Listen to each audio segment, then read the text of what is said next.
Hey guys, Bobby Hughes here with Hollow Point Firearms, and just want to bring you guys another creative project for the creative project playlist.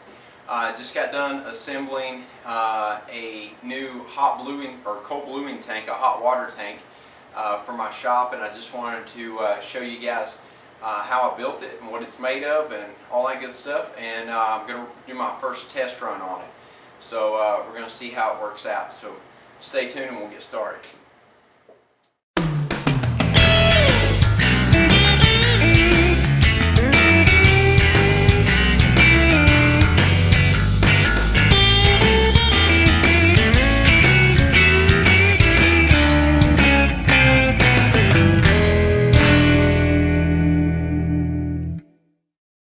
Alright guys, so here's my setup.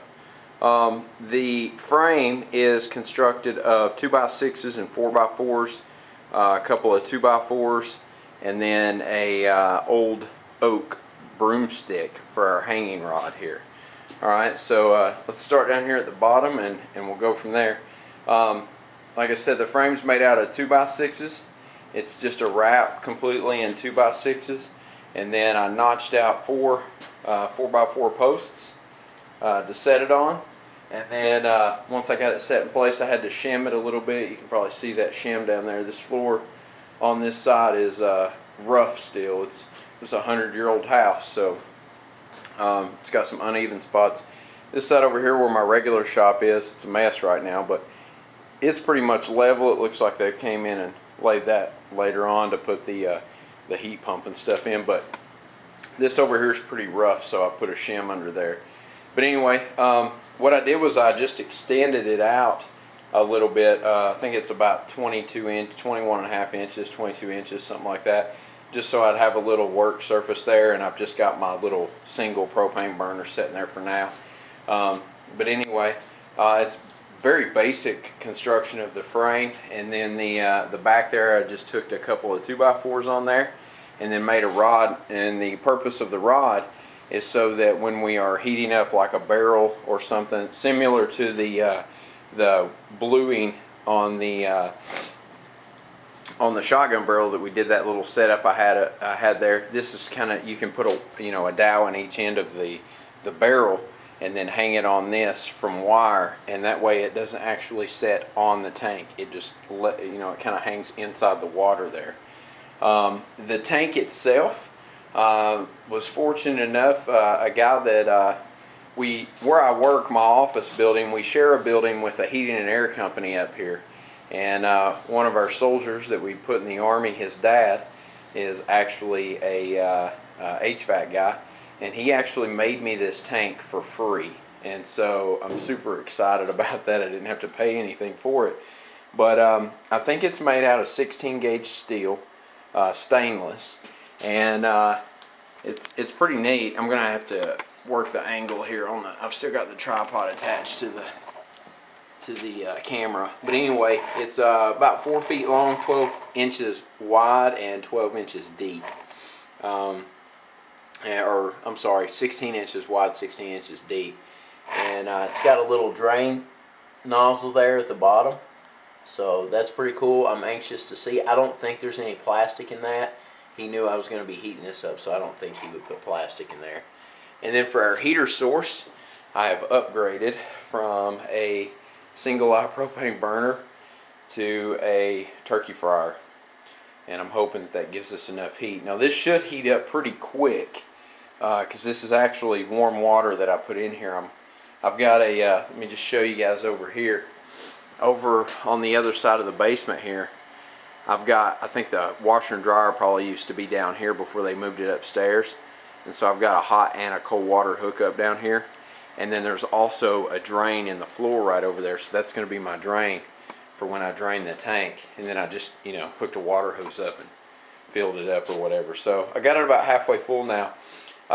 He did weld the seams, and I've already had water in this thing once before I put it in the frame to check for leaks, and I didn't find any. One thing that I'm wondering about is, one, he painted the tank.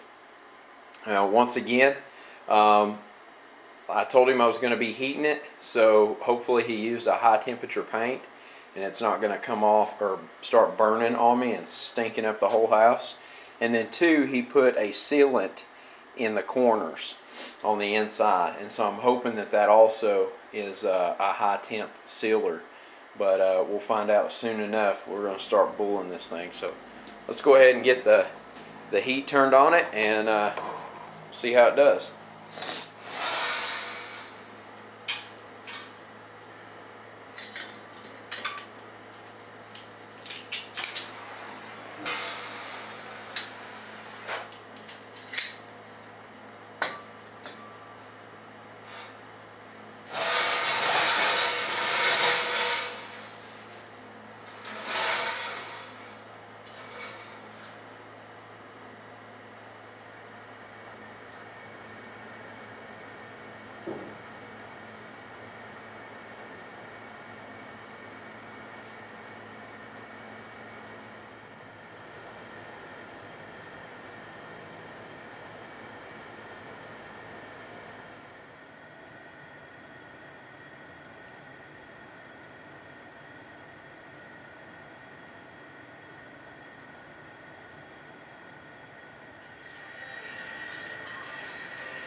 Alright guys, so that's the new bluing setup, the hot tank, and I think it's gonna work out pretty good. Looks like our temperature's up to about 175 now.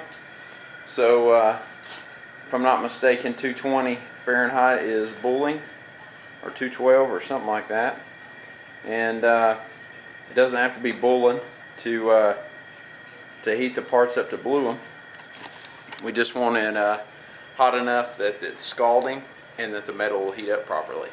Alright, so and I'm sure you guys are going to get to see this thing in action later on in some other videos. I've got the 1906 project. I was actually waiting to get this and before I finish up the 1906 project, and now that I've got it, I can get rolling on that thing. So probably next weekend I'll get started on finishing that up. I'm sure you guys are wondering about the cost of this thing. Obviously, the tank, like I said, it was free, so that was a pretty good hookup there. Materials, as far as the lumber and the new propane burner and stuff, I've got about 60 bucks in.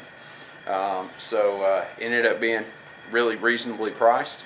Other bluing tanks that are a lot smaller than this are going to run you about $45–50. Plus your heating element too for that thing. So overall, I think I made out a lot better on this one than if I would have purchased one. Plus this one's customized, it's a lot bigger, and I think it's going to work out really good. So until next time guys, get out there, shoot some guns, be safe, and most importantly, have fun. See you guys later.